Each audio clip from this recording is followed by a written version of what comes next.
O ar de Lanús, naquele dia de outono de 1960, trazia o cheiro da terra úmida e o murmúrio distante da cidade que se estendia infinitamente pelos pampas.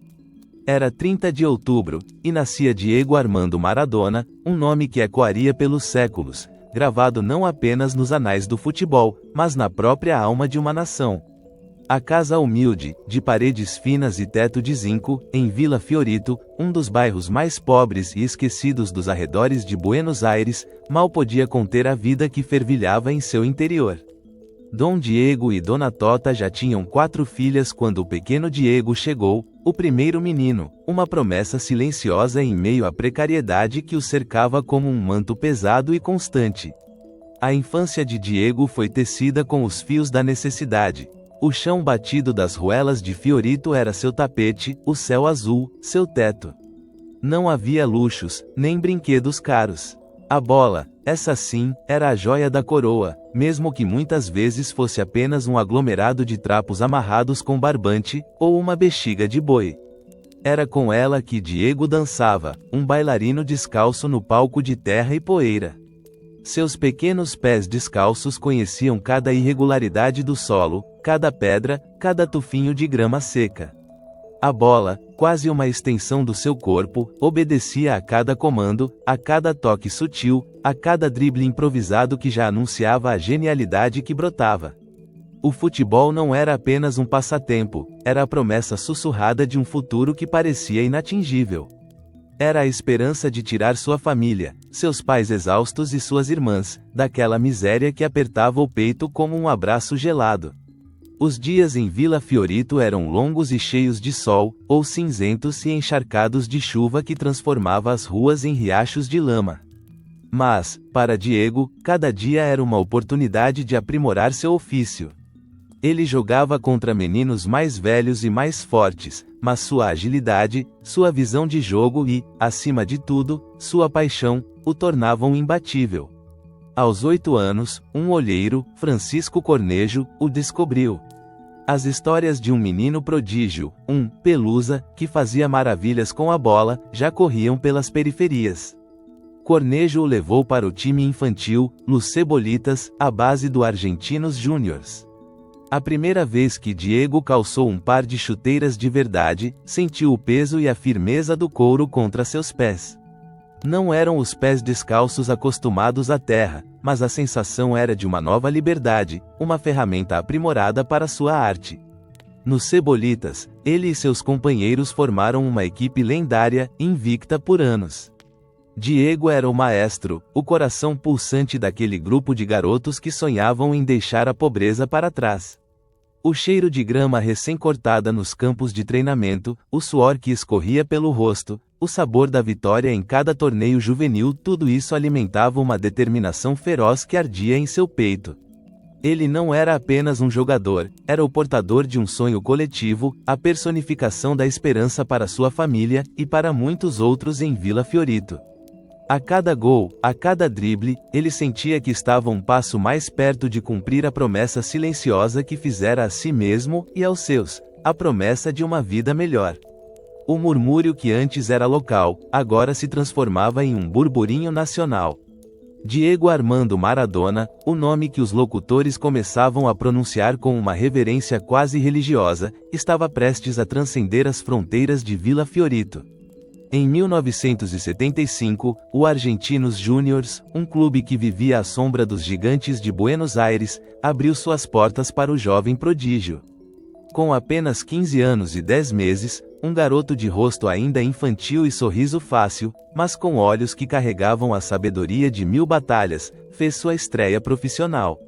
Era 20 de outubro, contra o Talleres de Córdoba. O ar no estádio era denso com a expectativa. Mal havia entrado em campo, Diego já mostrava que viera. O primeiro toque na bola, um drible desconcertante, a primeira faísca de uma chama que logo consumiria o mundo. A ascensão foi meteórica. Os gols começaram a brotar de seus pés como flores raras, cada um mais belo que o anterior. Ele não jogava futebol, ele o reinventava a cada partida. Os dribles eram labirintos para os zagueiros, seus passes, pinceladas de gênio. A mídia, sedenta por um novo ídolo em um país apaixonado pelo esporte, o abraçou com fervor. O novo Pelé, o novo Sivori, as comparações eram grandiosas, e a pressão, esmagadora. Diego era um menino, mas carregava nos ombros o peso de um país inteiro. Sua família, que antes mal tinha o que comer, agora dependia inteiramente de seu sucesso. O dinheiro, antes uma miragem distante, começou a chegar, mas com ele, a responsabilidade de mantê-lo. O cheiro de linimento nos vestiários, o barulho ensurdecedor dos gritos da torcida, o brilho dos refletores que transformavam a noite em dia, tudo era novo e excitante. Mas também era exigente. Diego sentia o olhar de milhões sobre si, a cada movimento, a cada decisão. Ele treinava incansavelmente, buscando a perfeição, não por vaidade, mas por uma devoção quase espiritual ao jogo e à promessa que fizera. Sua genialidade era inata, mas sua disciplina era férrea. Ele queria mais, sempre mais. Queria levar o Argentinos Júniors a glórias nunca antes imaginadas, mas seu coração, um coração chinês, já o puxava para outro lado.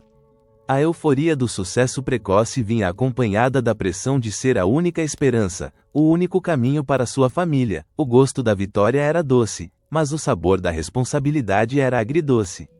Em 1981, o destino chamou. A transferência para o Boca Juniors, o clube de seu coração, o time pelo qual torcia desde criança, não foi apenas uma mudança de camisa, foi um evento nacional. Buenos Aires parou. A torcida do Boca, a enxada chinesa, conhecida por sua paixão avassaladora e seu fervor quase religioso, recebeu Maradona como um messias. A La Bombonera, o estádio do Boca, tremeu com o coro de Maradona. Maradona. Aquele estádio, com suas arquibancadas verticais que pareciam beijar o céu, era o palco perfeito para o gênio que havia nascido nas ruelas de Fiorito. A camisa azul e amarela vestia-lhe como uma segunda pele. Em campo, Diego era a personificação da alma boquense, raça, paixão e arte. A campanha no Campeonato Metropolitano de 1981 foi um conto de fadas. Maradona liderou o time ao título, o primeiro de sua carreira profissional. Cada gol era uma explosão de alegria na Bombonera, cada drible, um grito de êxtase. Ele não era apenas um jogador, era o povo em campo, o gênio que vinha das favelas para conquistar o mundo. A conexão entre ele e a torcida era palpável, quase elétrica. Era um amor recíproco e incondicional. Aquele ano foi um turbilhão de emoções. O gosto da vitória, o peso da taça em suas mãos, o cheiro do champanhe borbulhante no vestiário, o confete azul e amarelo que caía do céu como uma chuva de bênçãos. Ele havia cumprido parte da promessa. Sua família estava melhor, a mesa farta, a casa mais confortável. Mas o estrelato massivo trazia consigo um fardo. Cada passo era observado, cada palavra, analisada. A pressão de manter-se no topo, de continuar sendo o Deus do futebol argentino, era constante. Sua ambição, porém, era desmedida, insaciável. Ele não queria apenas ser um campeão nacional, ele queria ser campeão mundial. Queria levar a Argentina ao topo do mundo, assim como havia levado o Boca. A Bombonera o amava, mas o mundo esperava por ele. O ano de 1982 amanheceu com a promessa de glória. A Copa do Mundo na Espanha era a chance de Diego, e de toda a Argentina, de mostrar ao mundo o que eram capazes. A seleção argentina defendia o título conquistado em casa em 1978, e as expectativas eram estratosféricas. Maradona, o camisa 10, era a estrela maior, o farol da esperança. No entanto, a realidade em campo foi mais cruel do que os sonhos. A equipe, talvez sobrecarregada pela pressão, talvez desorganizada, não conseguiu reproduzir o brilho esperado. Maradona, ainda jovem e inexperiente em torneios de tal magnitude, não conseguiu carregar o time sozinho. A frustração cresceu a cada partida, culminando em uma eliminação precoce e dolorosa, marcada por sua expulsão contra o Brasil, um ato de descontrole que o assombraria por anos. O amargor da derrota, o peso da decepção nacional, era quase insuportável. Mas a decepção esportiva era apenas uma pequena parte da tempestade que se formava sobre a Argentina. Enquanto Diego e seus companheiros lutavam em campos distantes, sua pátria vivia sob a sombra opressora de uma ditadura militar brutal, liderada pelo general Leopoldo Galtieri. O regime, mergulhado em uma crise econômica profunda e com as mãos manchadas por crimes contra a humanidade, buscou uma distração, um inimigo comum para unir a nação sob uma bandeira de fervor patriótico. Em abril de 1982, Galtieri ordenou a invasão das Ilhas Malvinas, um arquipélago no Atlântico Sul, disputado com o Reino Unido há séculos. A Guerra das Malvinas havia começado. O noticiário que chegava à Espanha era fragmentado, mas carregado de tensão. As imagens de jovens soldados argentinos desembarcando nas ilhas, a retórica nacionalista inflamada, a resposta rápida e contundente da primeira-ministra britânica, Margaret Thatcher, que enviou uma poderosa força-tarefa para retomar o território. A nação argentina, antes dividida e oprimida, foi tomada por um fervor patriótico, um sentimento de unidade forçada pela guerra. Mas, por baixo da euforia inicial, havia uma profunda incerteza, um medo gelado do que o futuro traria. Maradona, longe de casa, sentia a angústia de seu povo. A derrota na Copa do Mundo era insignificante perto do que sua Argentina estava enfrentando. Aquele conflito, aquela ferida aberta na alma argentina, se incrustaria em seu coração, transformando-se em uma motivação silenciosa e poderosa que o impulsionaria nos anos seguintes. O sabor metálico da derrota em campo misturava-se com o gosto amargo da guerra que sangrava sua terra natal. Após a amarga experiência na Copa do Mundo, o verão de 1982 trouxe uma nova reviravolta na vida de Diego.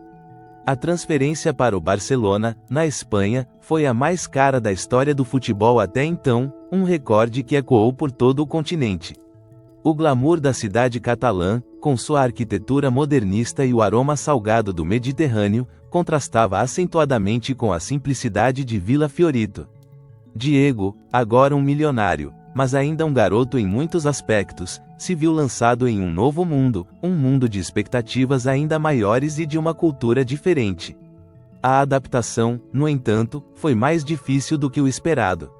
O idioma, embora parecido, trazia nuances que o faziam sentir-se um estrangeiro. As exigências do futebol europeu, mais tático e físico, eram diferentes do estilo sul-americano. E então vieram as lesões. Uma hepatite o afastou dos campos por um tempo, mas foi a fratura no tornozelo, causada por uma entrada brutal de Andoni Goicoechea, zagueiro do Athletic Bilbao, que marcou profundamente sua passagem pelo Barcelona. A dor aguda, o som estalado do osso se partindo, a visão do tornozelo inchado e deformado, tudo isso gravou-se em sua memória como um trauma. A recuperação foi longa, tediosa, cheia de sessões de fisioterapia dolorosas e a frustração de ver seus companheiros jogarem enquanto ele estava na enfermaria. O cheiro de analgésicos e desinfetantes tornou-se familiar. Além dos problemas físicos, os atritos com a diretoria do clube e com os treinadores eram constantes.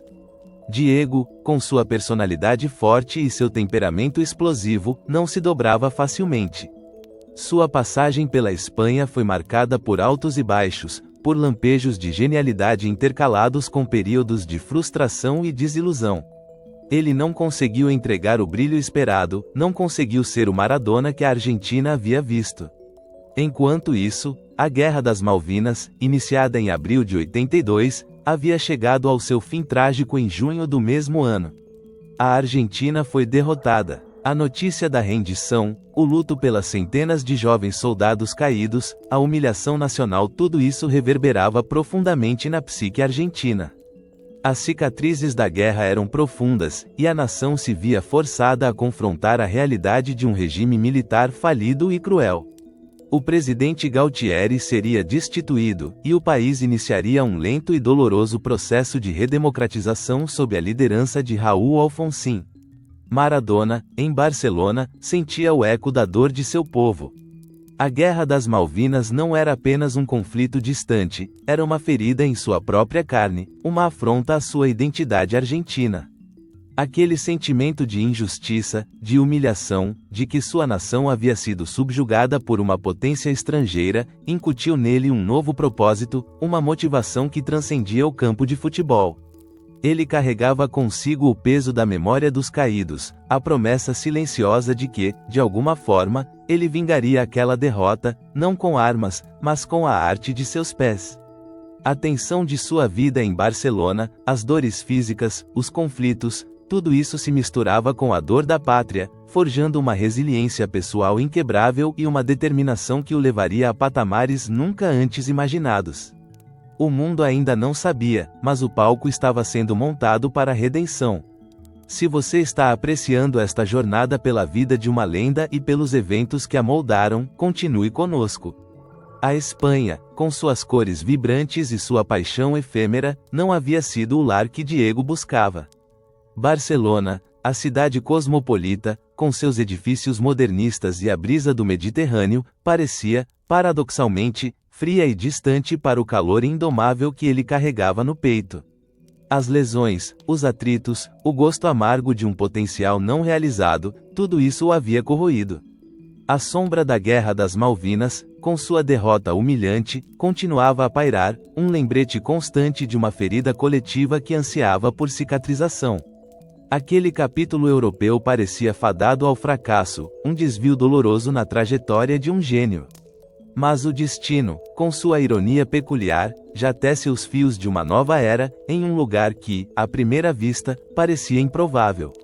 Em 1984, Diego Armando Maradona fez as malas e partiu para o sul da Itália.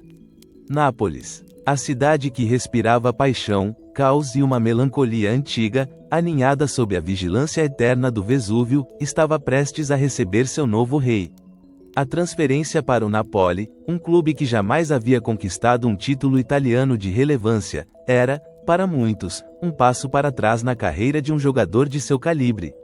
Os poderosos clubes do norte Juventus, Milan, Inter dominavam o cenário futebolístico italiano, com seus cofres cheios e suas vitrines repletas de troféus. Nápoles, por outro lado, representava o sul empobrecido, a cidade marginalizada, frequentemente alvo de preconceito e escárnio. Mas foi exatamente essa marginalização que criou a conexão instantânea e visceral entre Maradona e Nápoles. A chegada de Diego à cidade foi um evento apocalíptico, um terremoto de paixão e euforia. O aeroporto de Capodichino foi invadido por uma multidão ensandecida, seus gritos ecoando pelas colinas circundantes. Nas ruas estreitas e labirínticas, onde o cheiro de pizza fresca se misturava com o sal do mar e o aroma da fuligem dos carros, faixas e murais com o rosto de Maradona começavam a surgir. Ele não era apenas um jogador, era a esperança, o símbolo de redenção para um povo que se sentia esquecido, um Messias que prometia desafiar a ordem estabelecida. Diego sentiu o calor humano, a paixão desenfreada que pulsava em cada rua, em cada olhar. Era diferente do fervor mais contido de Barcelona, ou da intensidade familiar, mas já esperada, de Buenos Aires. Em Nápoles, ele era o PIB de ouro que vinha de um lugar distante para lutar por eles. A cidade o abraçou com uma intensidade quase religiosa, uma devoção que exigia tudo, mas que também oferecia um amor incondicional. A adaptação, no entanto, não foi isenta de desafios. O time do Napoli era modesto, e Diego, apesar de seu brilho inegável, não conseguia, sozinho, transformar água em vinho em todas as partidas. Ele sentia a pressão de carregar o time nas costas, de ser a única estrela em uma constelação de jogadores esforçados. As primeiras temporadas foram de luta, de altos e baixos, de lampejos de genialidade que nem sempre se traduziam em vitórias consistentes. Mas, a cada drible, a cada gol, a cada gesto de carinho com a torcida, a relação entre Maradona e Nápoles se aprofundava, tornando-se uma simbiose única na história do futebol. Ele não era apenas um jogador, ele era a cidade, e a cidade era ele. O cheiro de café expresso e a voz rouca dos napolitanos nas ruas se tornaram a trilha sonora de sua nova vida, um recomeço que prometia não apenas glórias esportivas, mas uma redenção para uma alma ferida e para um povo esperançoso. Enquanto Diego forjava sua lenda em Nápoles, do outro lado do Atlântico, a Argentina buscava sua própria redenção, não apenas nos campos de futebol, mas na alma de uma nação. A Copa do Mundo de 1982 havia sido uma decepção, e a Guerra das Malvinas, uma ferida ainda aberta. Era tempo de reconstrução, de cura, e o futebol, como sempre, seria o espelho e o bálsamo para o povo argentino. Carlos Bilardo, um técnico metódico e por vezes controverso, assumiu o comando da seleção, com a missão de reerguer a albiceleste para as eliminatórias da Copa do Mundo de 1986, que seria disputada no México.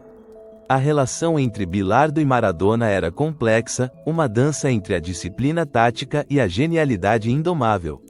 Bilardo, um narigudo, que pensava no futebol como um jogo de xadrez, onde cada peça tinha seu lugar e sua função, via em Maradona não apenas um talento bruto, mas o coração pulsante de sua equipe. Ele concedeu a Diego a abraçadeira de capitão, um gesto que selou a liderança incontestável do craque. Maradona, por sua vez, respeitava a visão de Bilardo, mesmo que às vezes se sentisse sufocado por suas exigências táticas. Ele sabia que precisava de um sistema, de uma estrutura para que sua arte florescesse em benefício do coletivo. As eliminatórias foram uma jornada árdua, cheia de jogos tensos e viagens exaustivas pela América do Sul. O cheiro de grama molhada e o suor dos jogadores se misturavam nos vestiários apertados. A pressão nacional era imensa.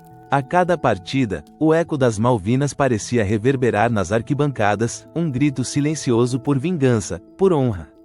Maradona sentia esse peso, essa responsabilidade. Ele se via não apenas como um jogador, mas como um porta-voz de um povo ferido.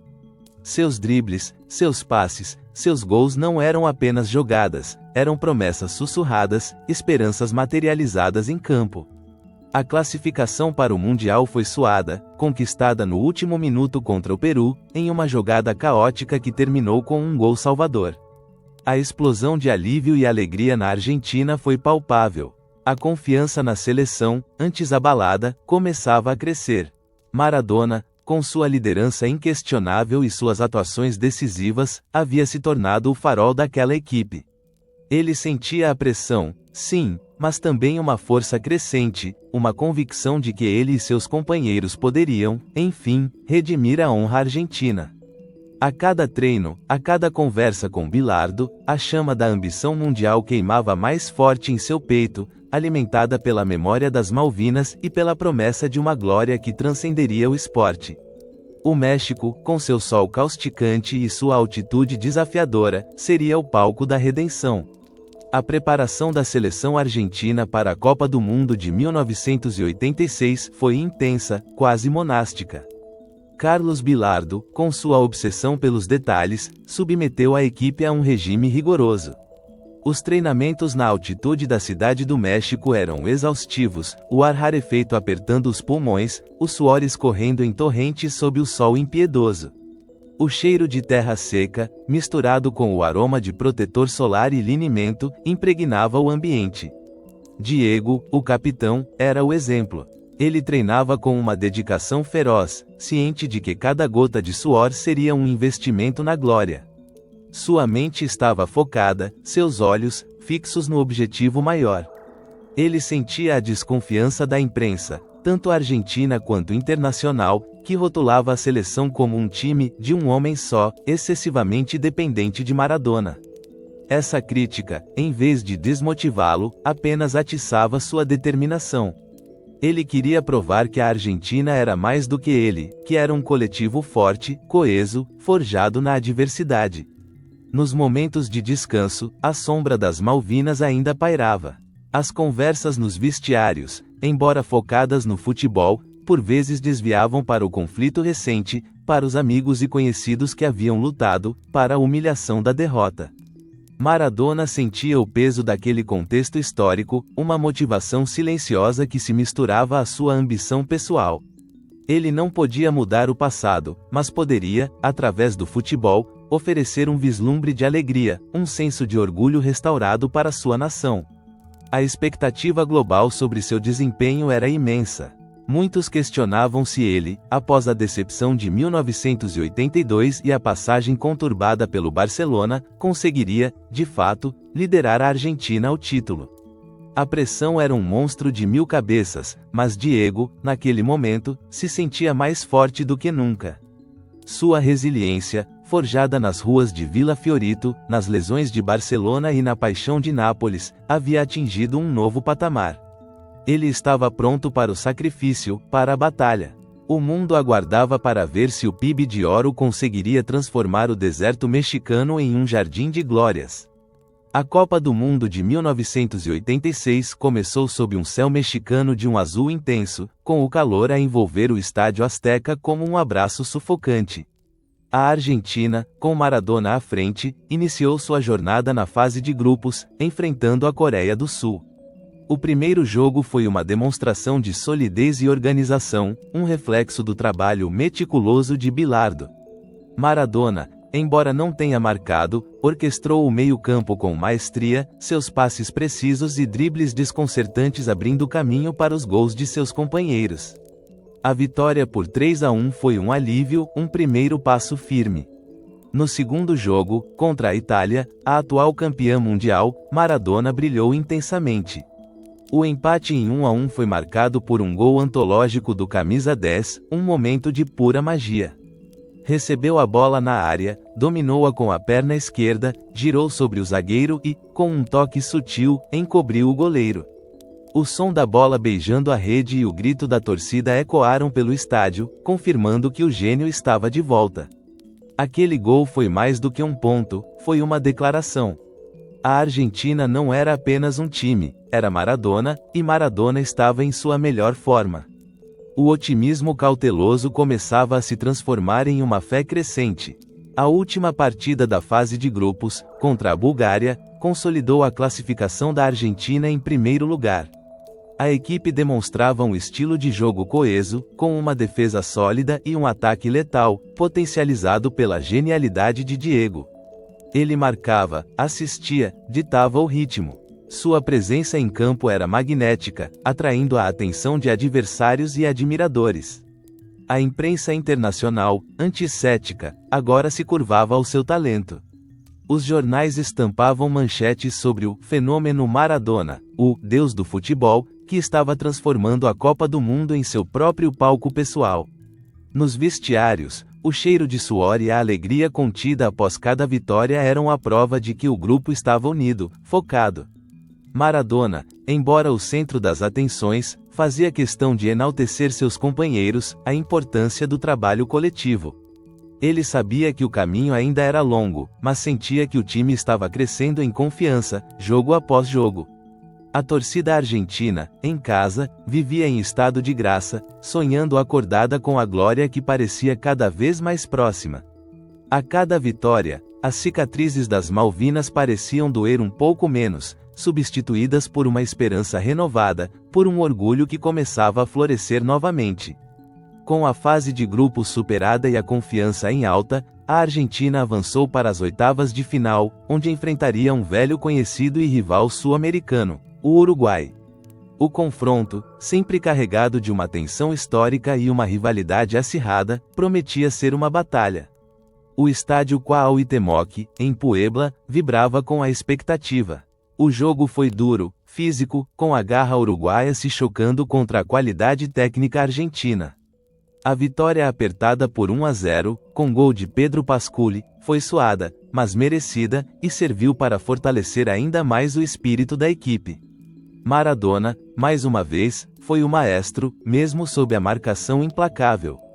O cheiro de grama pisoteada e a poeira levantada a cada dividida eram a prova de uma luta intensa. Após a vitória sobre o Uruguai, um silêncio quase palpável desceu sobre o vestiário argentino. Não era um silêncio de desânimo, mas de antecipação. O adversário das quartas de final estava definido, a Inglaterra. O nome ecoou nas mentes de todos, carregado de um peso que ia muito além das 4 linhas do campo.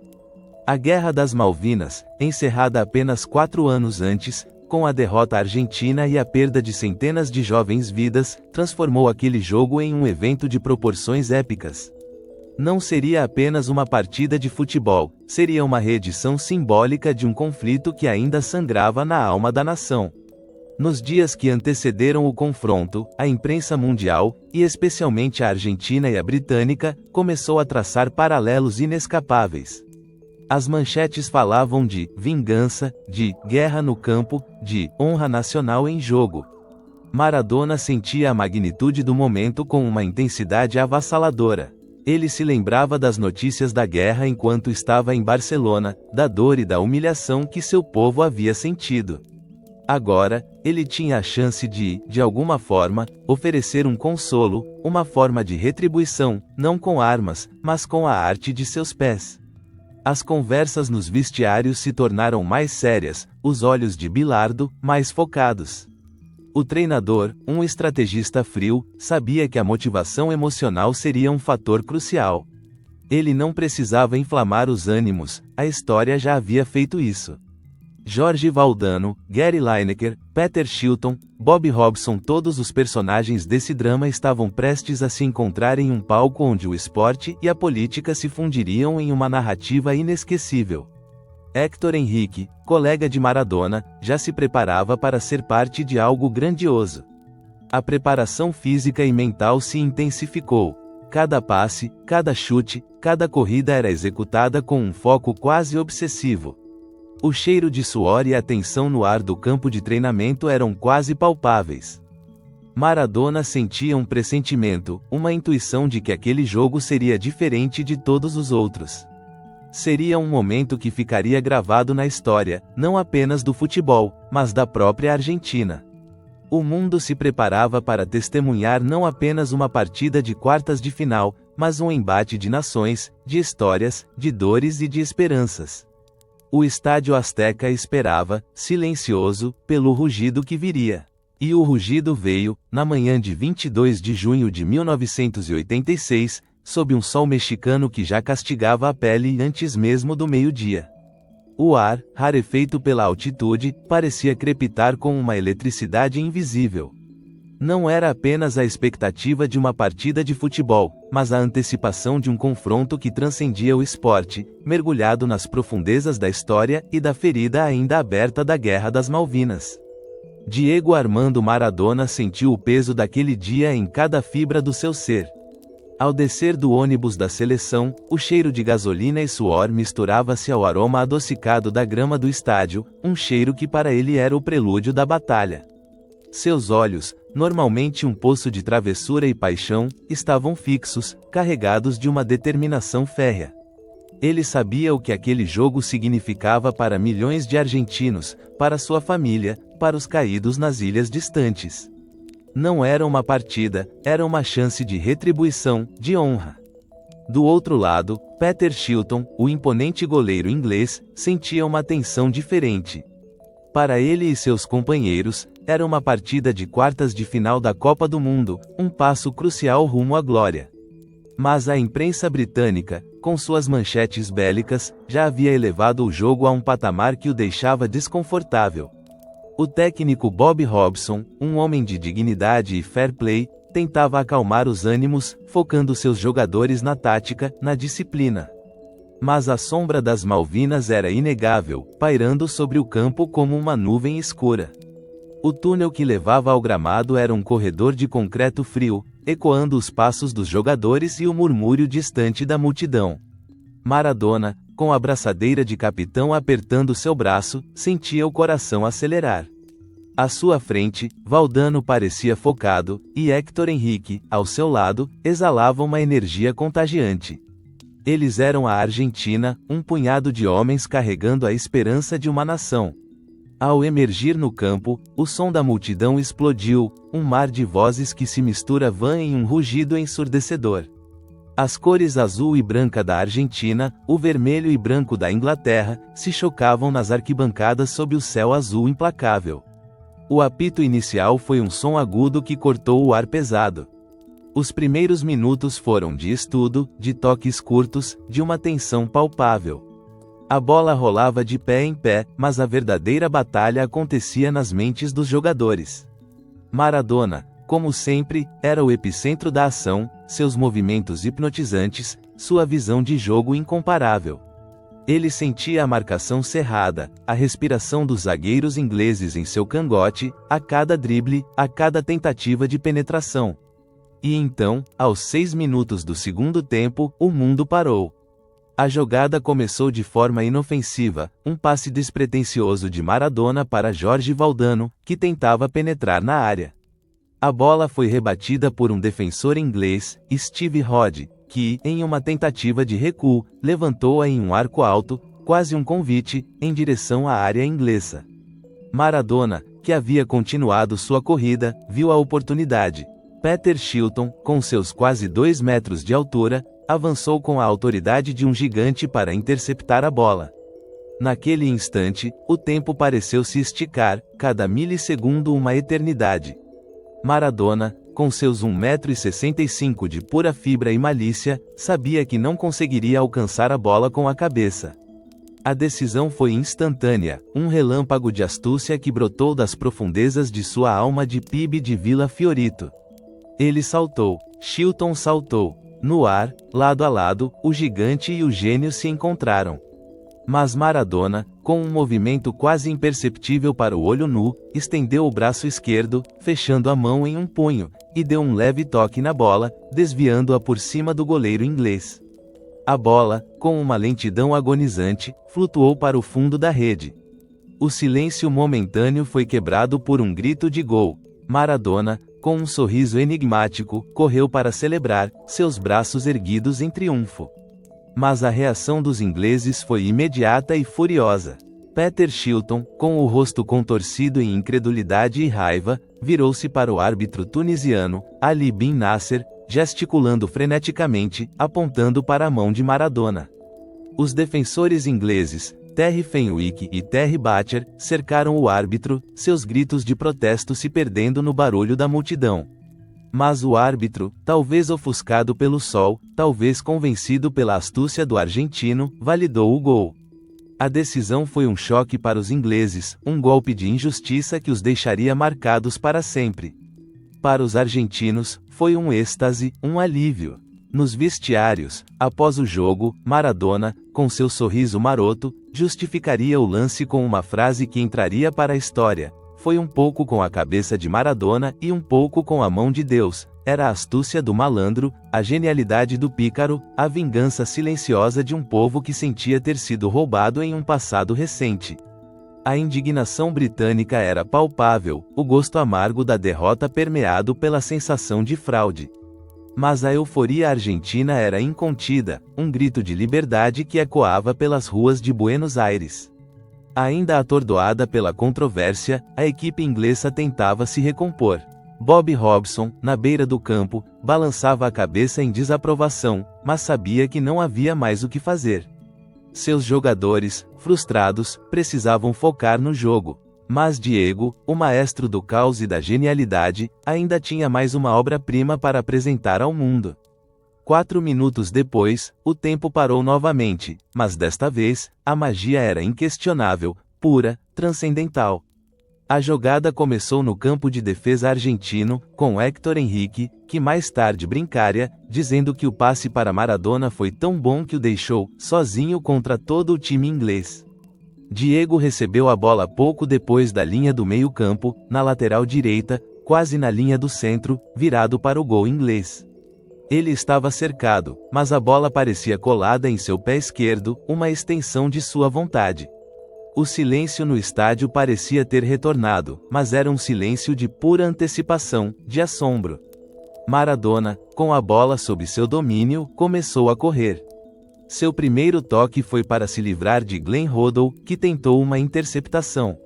Diego o deixou para trás com um giro de corpo e uma explosão de velocidade. Seus pés moviam-se com uma rapidez alucinante, o corpo inclinado, o olhar fixo no horizonte, como um touro em uma arena. O cheiro de grama e suor era intenso, mas a mente de Diego estava em um estado de fluxo, de pura intuição.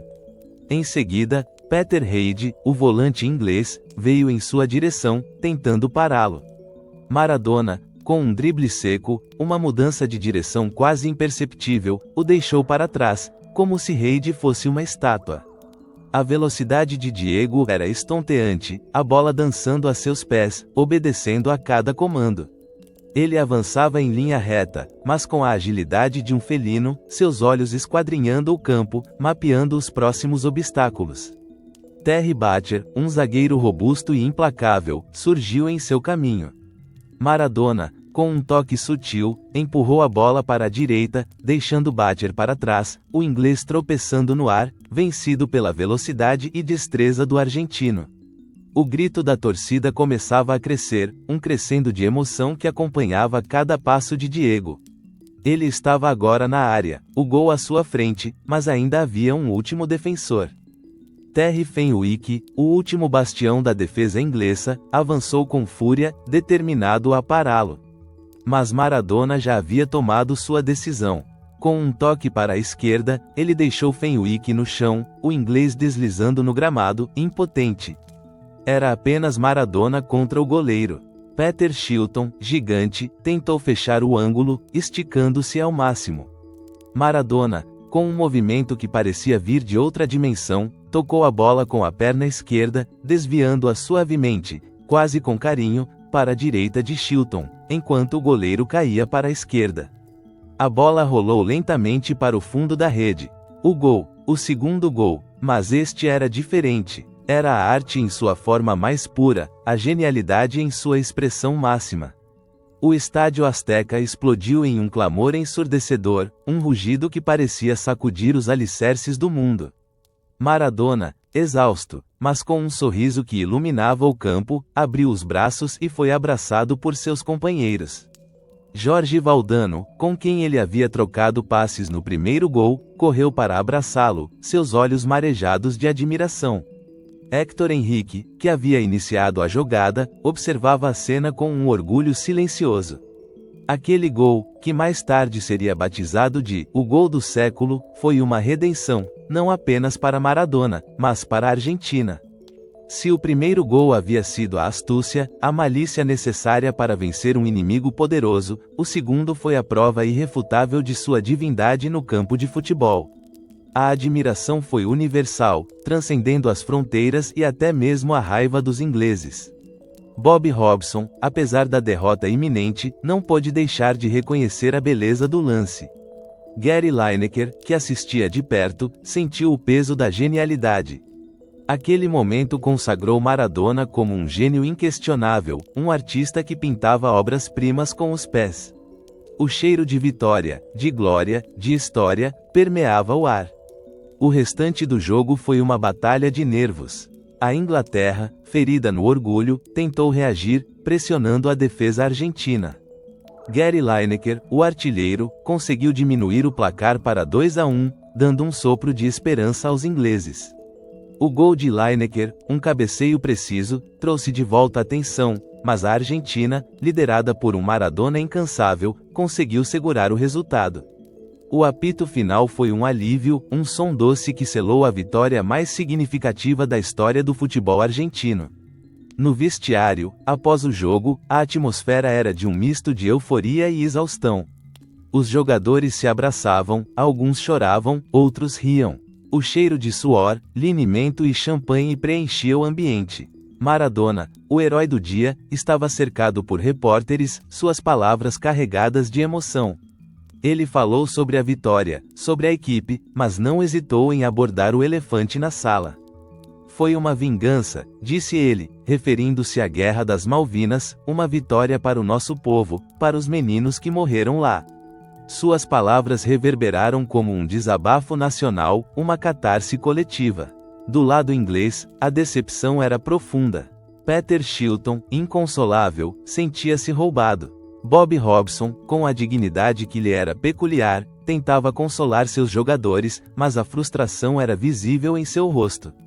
Gary Lineker, apesar de seu gol, lamentava a derrota, a sensação de que a Copa havia escapado por entre os dedos.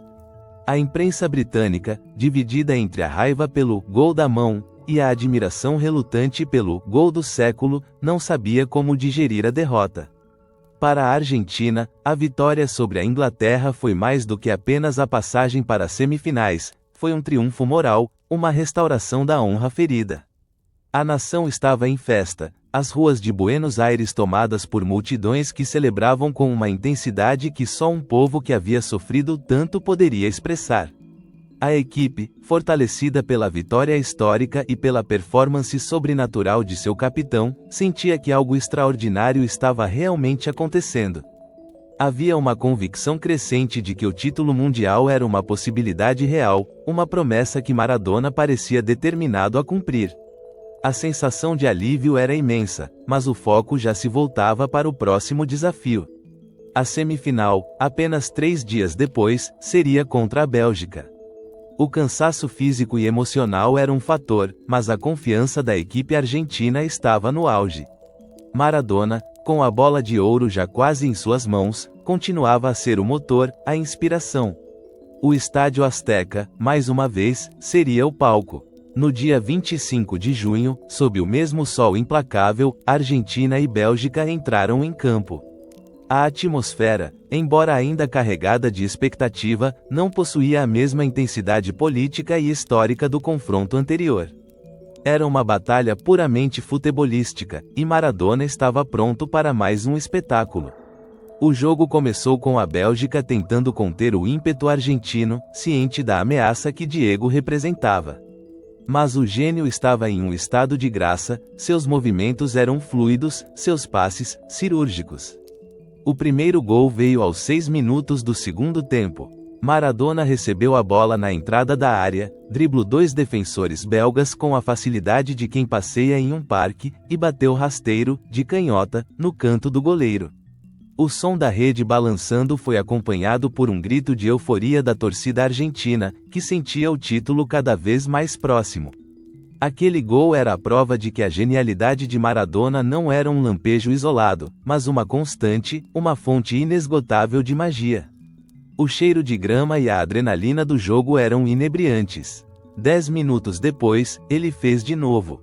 Recebeu a bola no meio-campo, avançou em velocidade, driblou 3 marcadores belgas em uma sequência de movimentos desconcertantes, quase dançantes, e, ao se aproximar da área, com um toque sutil e preciso, encobriu o goleiro Jean-Marie Pfaff. O gol foi uma cópia quase perfeita do segundo gol contra a Inglaterra em sua beleza e execução, uma demonstração de domínio absoluto. Maradona havia marcado os 2 gols da vitória por 2-0, garantido à Argentina na grande final. A consagração de sua performance individual no torneio era inegável. Maradona não era apenas o melhor jogador da Copa, ele era a Copa.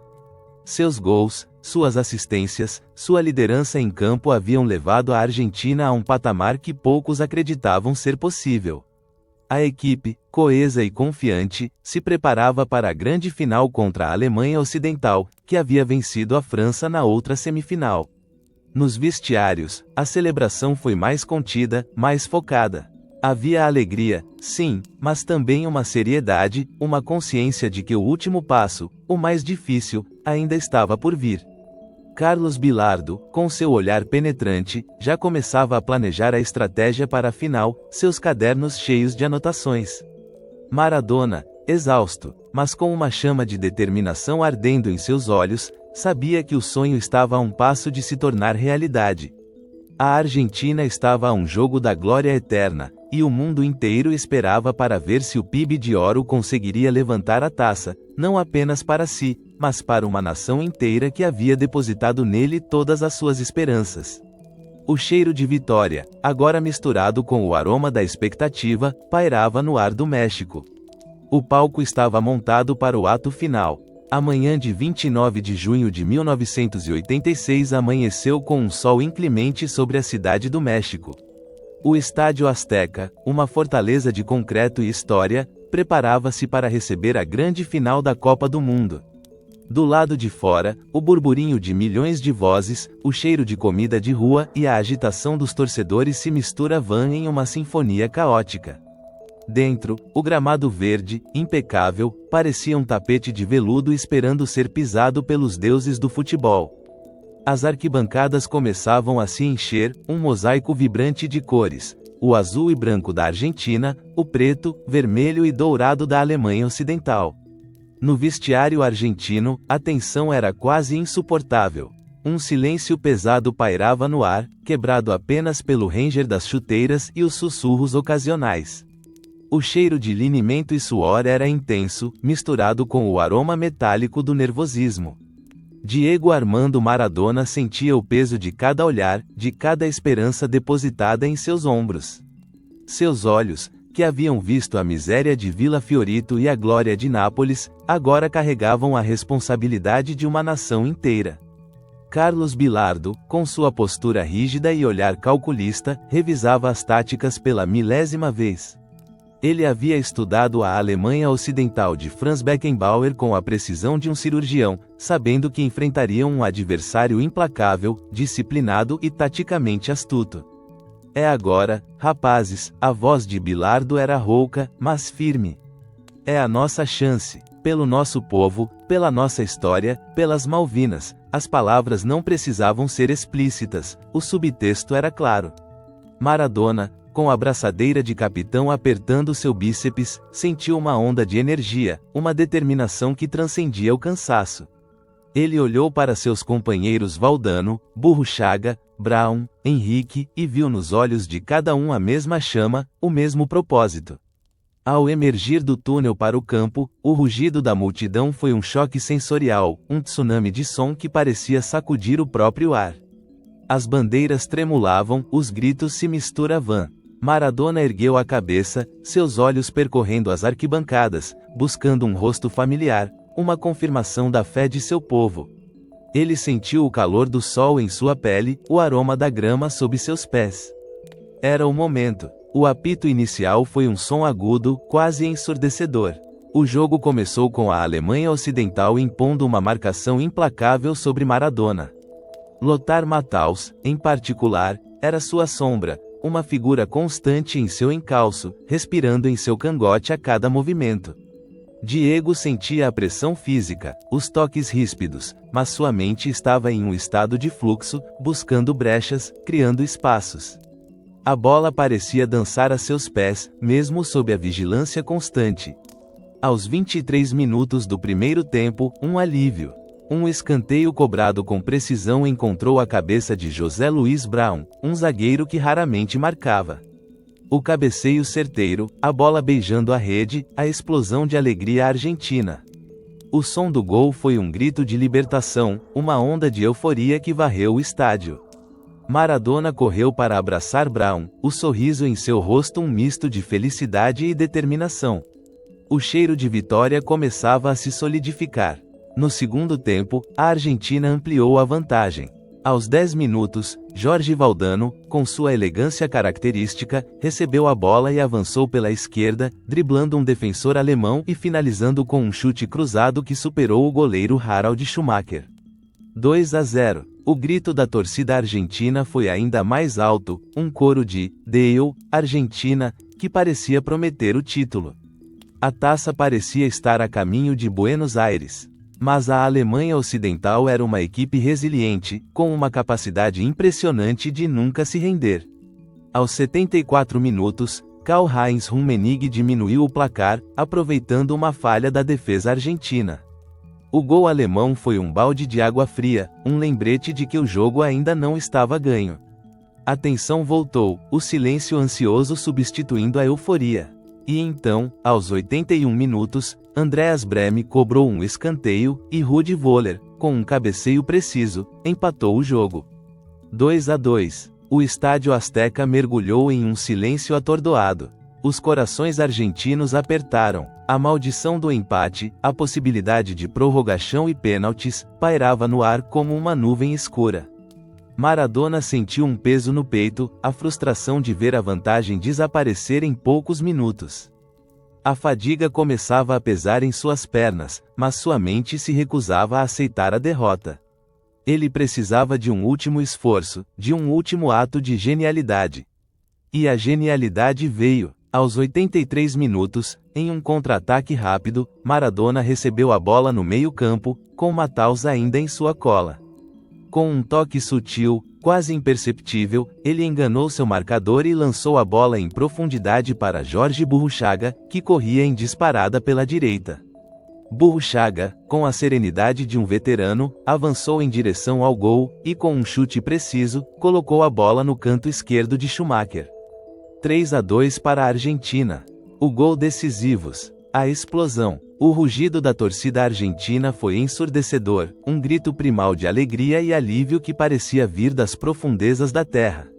Maradona correu para abraçar Burruchaga, seus olhos marejados, um sorriso exausto e triunfante em seu rosto. O cheiro de vitória era agora inconfundível, doce e embriagador. Os últimos minutos foram uma eternidade. A Alemanha Ocidental lançou-se ao ataque, desesperada, mas a defesa argentina, liderada por um Maradona que recuava para ajudar, resistiu com bravura. O apito final do árbitro brasileiro Romualdo Arpe Filho foi o som mais doce que Diego já ouvira. O mundo explodiu em festa. Os jogadores argentinos se abraçaram, caíram no gramado, choraram. Era a glória, a redenção, o cumprimento de uma promessa. Maradona foi erguido nos ombros de seus companheiros, a taça Jules Rimet brilhando em suas mãos, o ouro reluzindo sob o sol mexicano. Ele a beijou, sentiu o peso da história, o metal frio contra seus lábios. As câmeras disparavam, os flashes iluminando seu rosto exausto e feliz. Ele havia levado a Argentina ao topo do mundo. Aquele momento, com a taça em suas mãos, as lágrimas escorrendo pelo rosto, era a concretização de um sonho que havia nascido nas quadras de terra de Vila Fiorito. O cheiro de champanhe e suor, a sensação do metal frio da taça, o rugido da multidão, tudo isso se fundiu em uma memória eterna. A celebração em Buenos Aires foi algo nunca antes visto, uma catarse nacional que se estendeu por dias e noites. Milhões de argentinos tomaram as ruas, vestindo azul e branco, cantando e chorando de alegria. A Avenida 9 de Julho transformou-se em um rio de gente, um mar de bandeiras e rostos extasiados.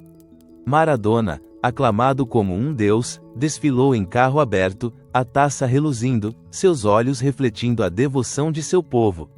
O cheiro de fumaça de fogos de artifício, o som das buzinas e o coro incessante de Maradona, Maradona, preenchiam o ar.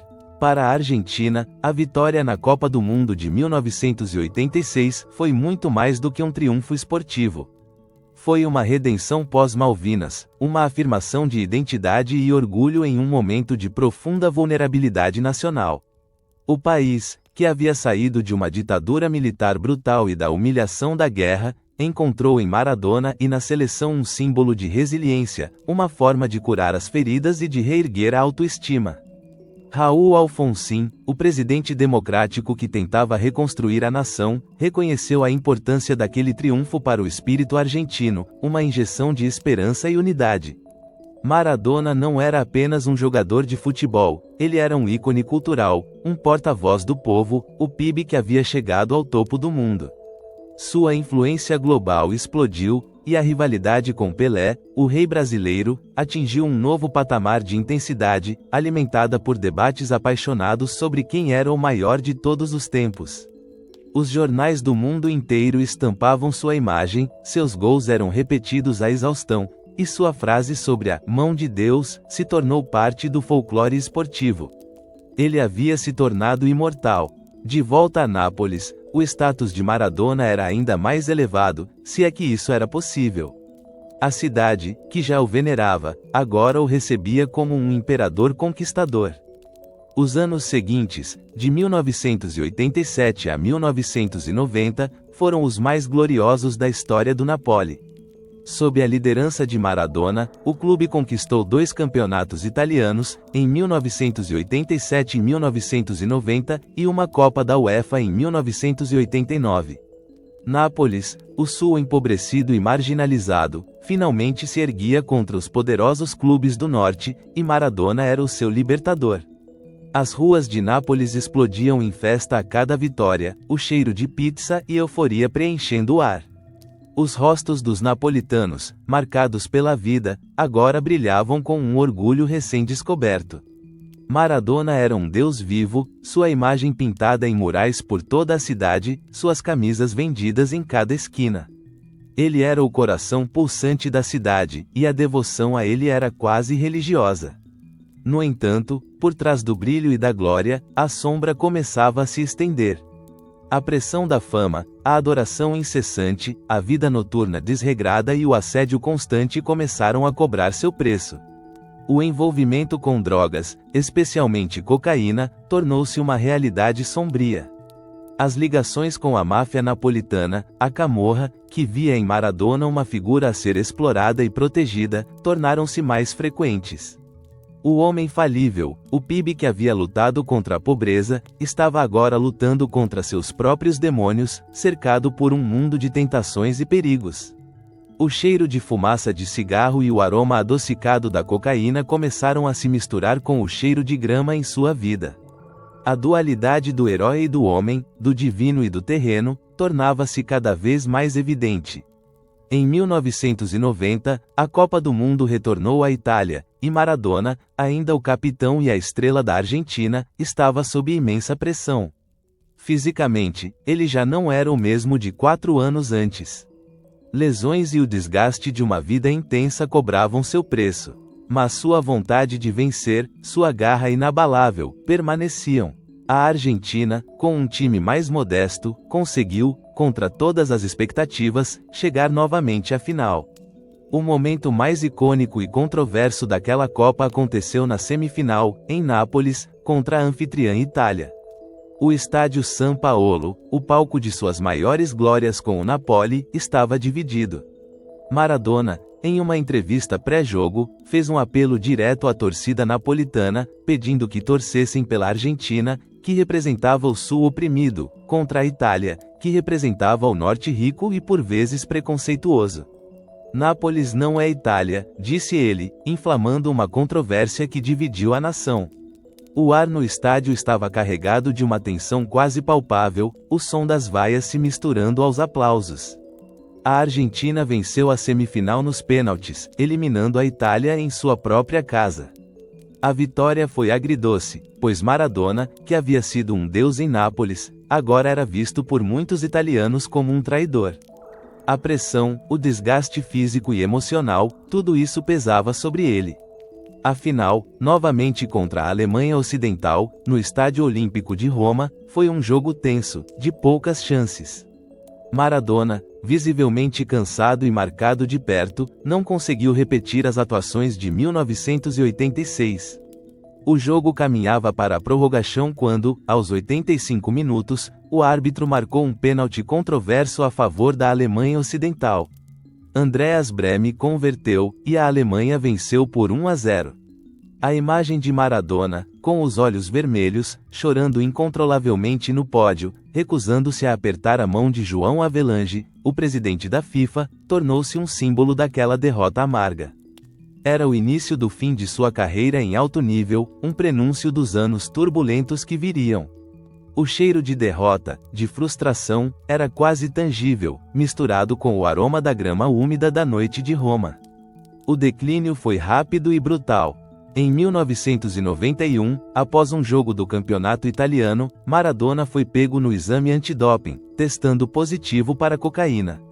A suspensão de 15 meses do futebol profissional marcou o fim de sua passagem pelo Napoli, de forma melancólica e triste. A cidade que o amava incondicionalmente, agora assistia, impotente, à queda de seu Deus. Os anos seguintes foram uma montanha-russa de retornos e recaídas. Passagens por Sevilha, Newell's Old Boys e um emocionado retorno ao Boca Juniors, o clube de seu coração. Mas o brilho de antes era intermitente, ofuscado pelos problemas de saúde, pelo vício que se tornara uma prisão. Internações em clínicas de reabilitação, crises cardíacas, a luta constante contra seus próprios demônios, tudo isso era acompanhado pela imprensa mundial, que alternava entre a admiração pelo gênio e a condenação pelo homem.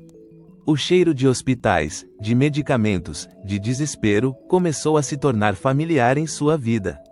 A aposentadoria do futebol profissional, em 1997, não trouxe a paz esperada. Maradona tentou a carreira de treinador, passando por diversas equipes e pela própria seleção argentina, mas o sucesso como jogador nunca se repetiu. Sua vida continuou a ser uma saga de altos e baixos, de escândalos e momentos de lucidez, de amor e ódio. Em 25 de novembro de 2020, o mundo parou.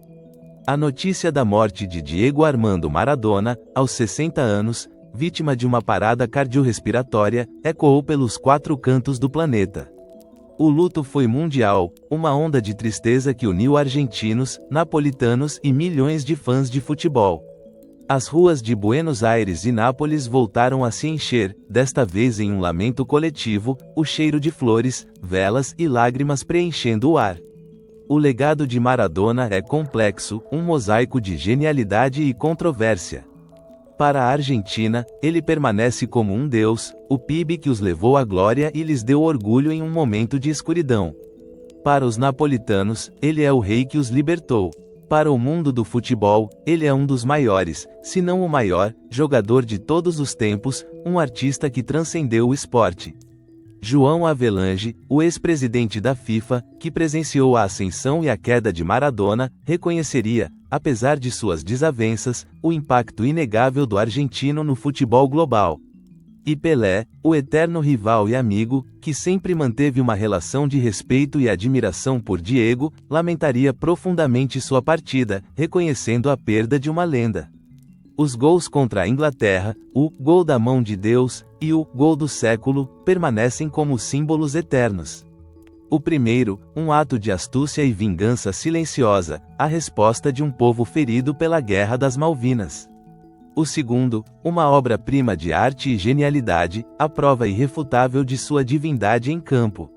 Juntos, eles encapsulam a dualidade de Maradona, o homem falível, o pícaro e o gênio inquestionável. Diego Armando Maradona partiu, mas sua memória, seu mito, sua lenda, continuam vivos. Ele foi o jogador que fez o mundo parar, o PIB que carregou o peso de uma nação em seus ombros e a elevou à glória. Sua vida foi uma epopeia, um drama shakespeariano, uma história de triunfo e tragédia, de luz e sombra, que se entrelaçou para sempre com a alma da Argentina e com a história do futebol. O eco de seus dribles, o rugido de seus gols e a paixão que ele despertou jamais serão esquecidos. Ele é o gol que virou guerra, e a guerra, para sempre, virou lenda.